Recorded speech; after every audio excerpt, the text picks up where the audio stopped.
journal Télé 5e I. On se soit ensemble pour faire le tour de l'actualité ce mardi, avec un programme très varié. Pour commencer, on fera un point sur l'enquête en cours après la casse spectaculaire d'une bijouterie en plein centre-ville. Notre journaliste va demander à la police les dernières nouvelles. Je lui laisse l'antenne.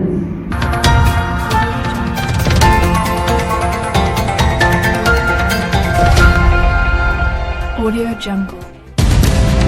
Bonjour, nous sommes ici avec les propriétaires de la bijouterie Bovary qui a été victime d'un vol hier.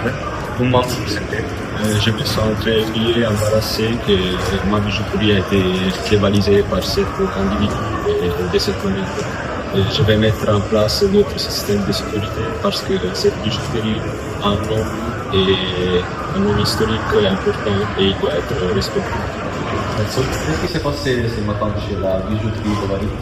Oui, ce matin, 4 personnes ont commis un braquage. 3 d'elles étaient à commettre les vols et un était à l'extérieur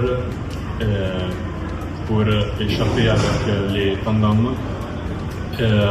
Ils sont échappés par des rues où la voiture de la police ne réussit pas à passer et ils sont allés en direction de l'hypercop où ils ont abandonné les tandems.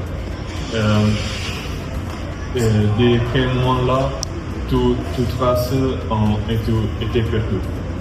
Ok, merci. Nous sommes avec les propriétaires du tandem volé. Explique-nous qu'est-ce que vous avez éprouvé après les vols. Donc, ce matin, mes collègues et moi nous sommes réveillés pour aller travailler, mais les topos sur la maison étaient coupés et le tandem n'est pas là. Je suis extrêmement blessé et surprise que notre moyen de transport est utilisé pour tel cas. J'espère que justice sera rendue pour mon tandem. Merci.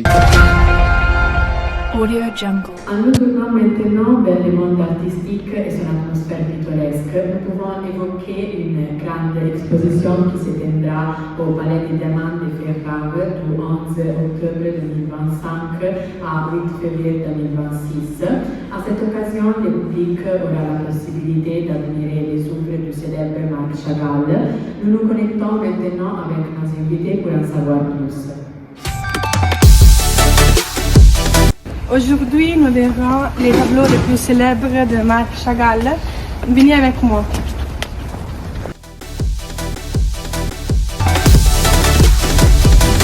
Bonjour à tous, je suis Bianca et je suis avec un critique d'art qui va nous expliquer le tableau de Marc Chagall, La mariée aux deux visages. Tout d'abord, qu'est-ce qui rend cette exposition de Chagall particulièrement importante aujourd'hui?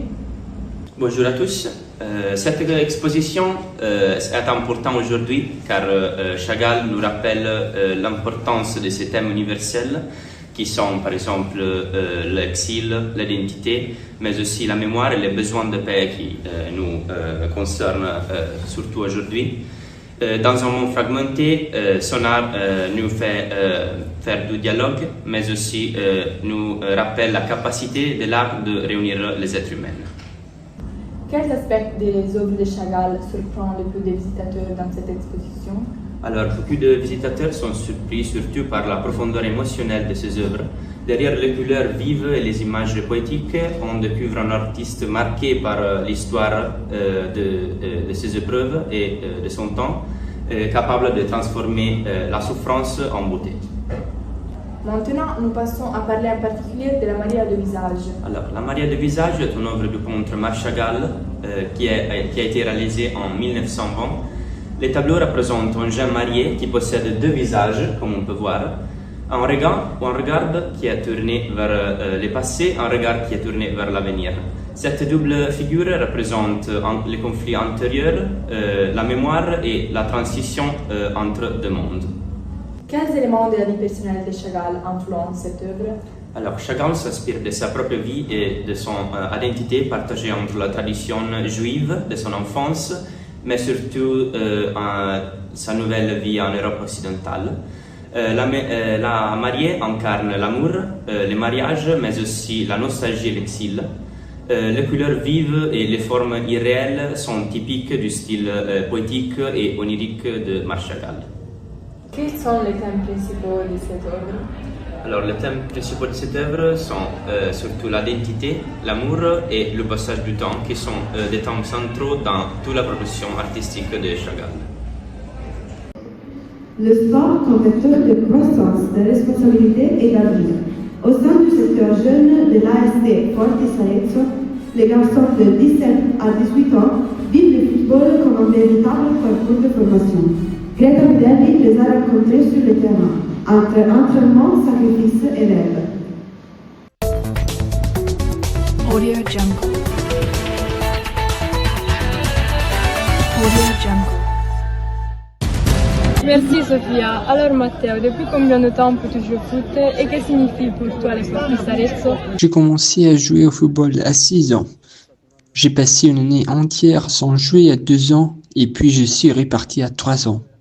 Pour moi, les Forti et mon équipe sont comme une deuxième famille. Et j'imagine que ta semaine doit être bien chargée. Comment tu gères entre les cours, les entraînements et les matchs? Les entraînements me prennent une bonne partie de la semaine. Malgré cela, je peux toujours bien m'organiser. Quel était ton meilleur moment vécu avec l'équipe? Il y a eu beaucoup de bons moments. Ce dont je me souviens le plus, c'est quand l'année dernière, nous avons fait un tournoi à Riccione. Et pour l'avenir, tu vois ton futur dans le foot ou tu penses utiliser cette expérience comme enseignement? Je porterai sûrement toujours avec moi ces expériences que je fais, je continue à faire. Quoi qu'il en soit, je pense que je ne quitterai jamais ces sports. Bien Matteo, merci pour ton temps de l'ASD Forti Salezzo Lignaletude. Du football au karaté. Restons dans le sport des jeunes et déplaçons-nous dans une école de karaté, où Gioia Maioli a rencontré un jeune athlète qui pratique le karaté. Audio Jungle. Audio Jungle. Merci Sophia, je suis ici avec elle. Donc Laetitia, tu n'as que 18 ans et tu es déjà ceinture de karaté. Et pour ça, je voudrais te demander qu'est-ce qui t'a poussé à continuer jusqu'à ce niveau et quand est née ta passion pour le karaté? J'ai commencé le karaté à l'âge de 8 ans pour suivre une amie, mais quand elle a arrêté de pratiquer, j'ai compris que le karaté était devenu ma véritable voie et ce choix m'a conduite vers la compétition. Le karaté demande une grande discipline mais aussi beaucoup de sacrifices et je voudrais te demander qu'est-ce que ce sport t'a appris, surtout sur le niveau en parlant de les tatamis, mais aussi en dehors. Le karaté m'a aidé à dépasser ma timidité et à révéler mon caractère, surtout dans les combats. Il m'a aidé à canaliser ma colère et à transformer cette énergie en force maîtrisée, surtout dans les tatamis. Quel message donnerais-tu à tes camarades, surtout aux filles, qui voudraient s'approcher des arts martiaux, mais qui ont peur de ne pas y arriver? Mon conseil est de ne pas vous laisser freiner par la peur de ne pas réussir. Sur les tatamis, la force se construit avec le temps. Osez, lancez-vous, vous découvrirez un caractère que vous ne saviez pas voir. Pour connaître les temps des prochains jours, nous passons maintenant aux prévisions météo avec Mathilde Blasi.